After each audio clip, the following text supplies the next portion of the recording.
Okay, so I've just put together a quick summary of what I'd be organising myself if I was preparing to deliver a new cluster. So this is a summary document that I've created, trainer preparation, new cluster delivery, preparing for a new cluster.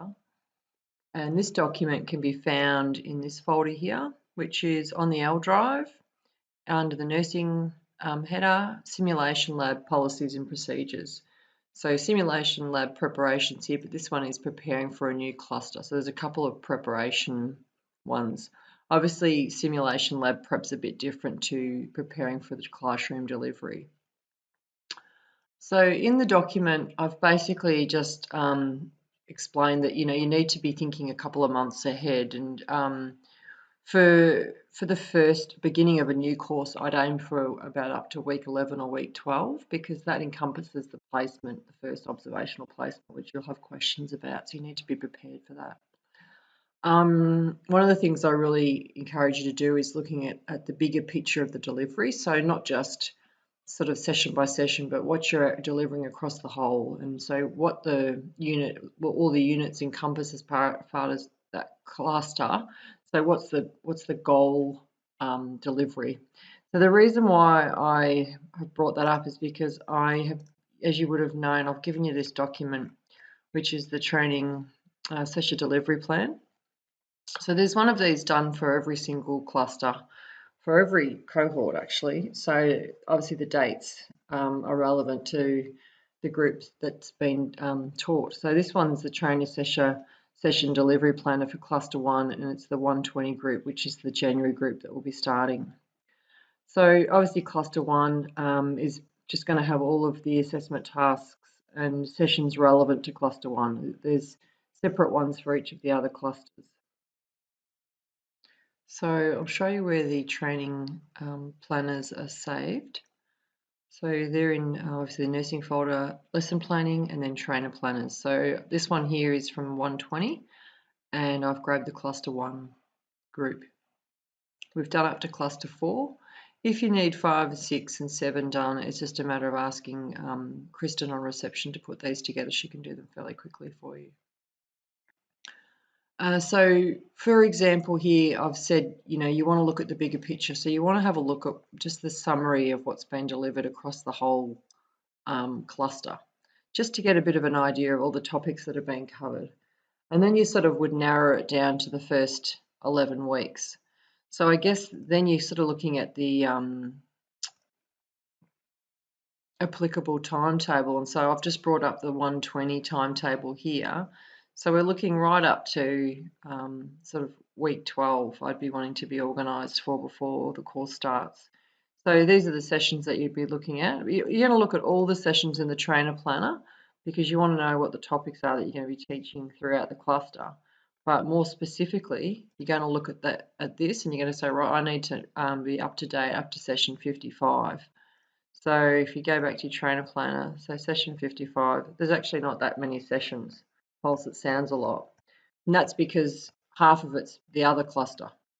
So I guess session 1, 4, 6, 9, 11. So I've got there all the online sessions that are relevant to the classroom sessions. Obviously, if they're doing lifespan stuff in online, then more than likely there'll be a bit of that in classroom. So same again, they're doing cells in and structure in online, and then there'll be a classroom around cells as well. And that's just to have that consolidation, cardiovascular online, classroom online. Which brings me back to the summary here. So I've sort of said, look at the bigger picture, know what's been covered across the course, determine the assessment tasks that have been released and which sessions they'll occur. That's also in the trainer delivery planner. So for the purpose of this video, I've decided to focus on session 26. So session 26 is physical assessment, and there's an assessment task released at that particular session.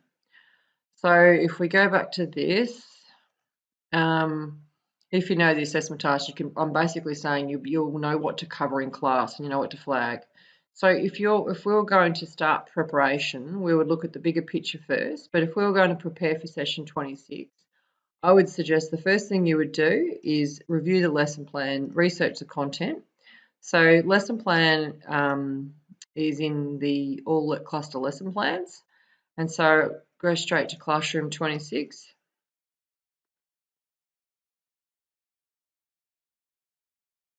Okay, so this is the classroom 26 lesson plan.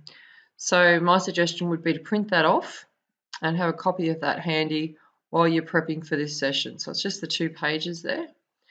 It obviously is mapped to the units of competency, but that's not really applicable at this time. It's just looking at what's the delivery outcomes.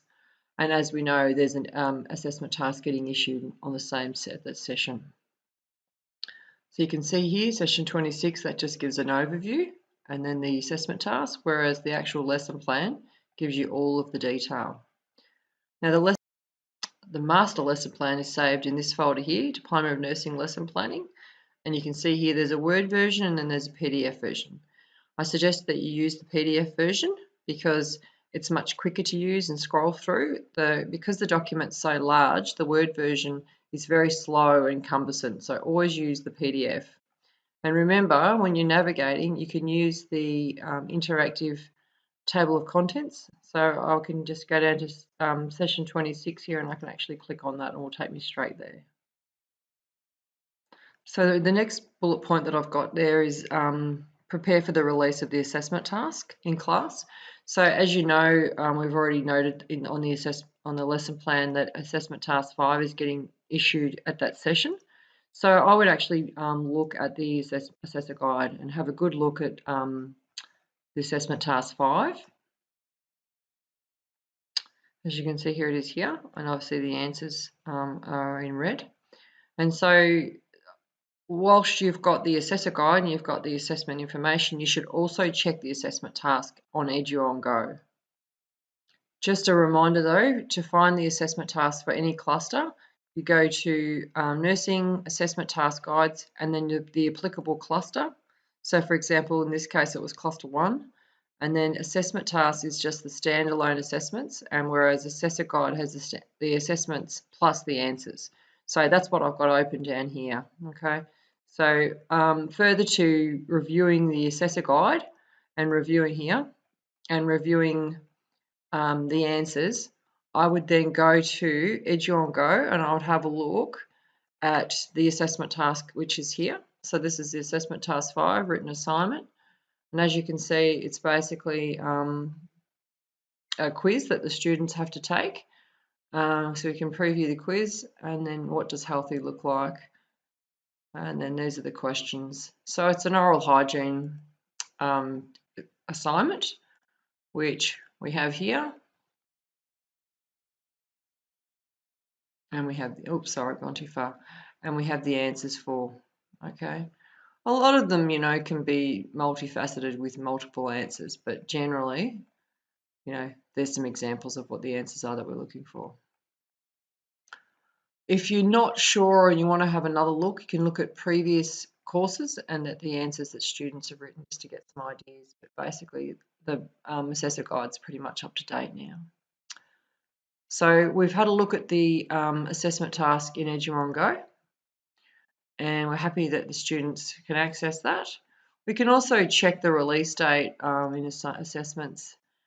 So for example, this is a different cohort, but the assessment release date was the 5th of March last year, and then that's when it was due, the 23rd of the 4th. So that was the day that it was released, which is session 26.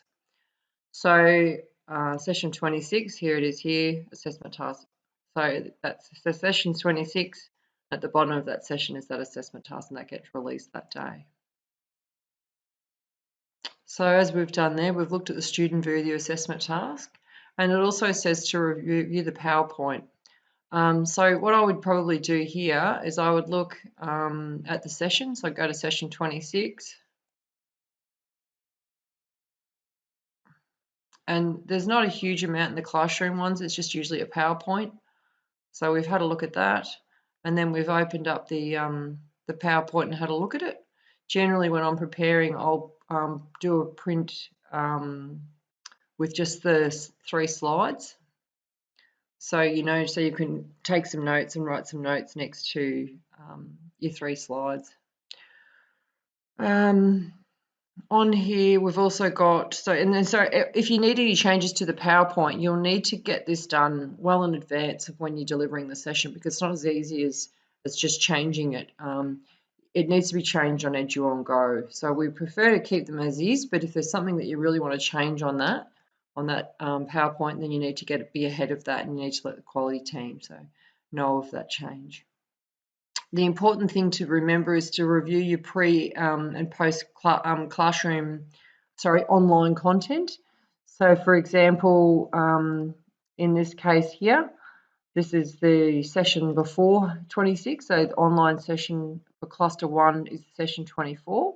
And in this session, they're going to be doing some homework around reading about how to take a health history, watching some videos, as well as some reading about physical assessment, and then they've got to complete the quiz at the bottom. Now, you can I think it's well worth having a look at the quiz and just checking, all the answers. If you ever get stuck, the quizzes are all kept, most of them are saved in the lesson, so the applicable lesson. So that was lesson 24. So if we go to session 24, the online quiz, so the answers will be in there. So that's really important that you check all those quizzes and that you're familiar with the answers and what they mean. Okay. I guess one of the things I really want to flag on that online learning content is if there's something in the online learning content that they've been asked to prepare for class, and then they bring it to class and then it's not discussed, it doesn't show good planning on our behalf, because it looks like we haven't reviewed the online content. So it's really important that you make sure you know what's required of the students for the online content, so that when you get to class you can say, right, has everyone done the reading? Has everyone watched the videos? And then you can actually have discussions and use it as part of your classroom sort of delivery. If there's a video that's in the online content, you think it's a bit outdated or contains sort of incorrect information, let us know and we can change that and have that video. You can have a look around for a better video, and we can certainly amend that. I've already said that. So like I said, in preparation, print off the lesson plan, print off the PowerPoint, have any supporting documentation that you've prepared, printed off, have it all together, have your quiz answers all in the one spot, and then that session 26 is basically prepared and ready to go, and then I can move on to preparing for the next session. Okay, hopefully that helps.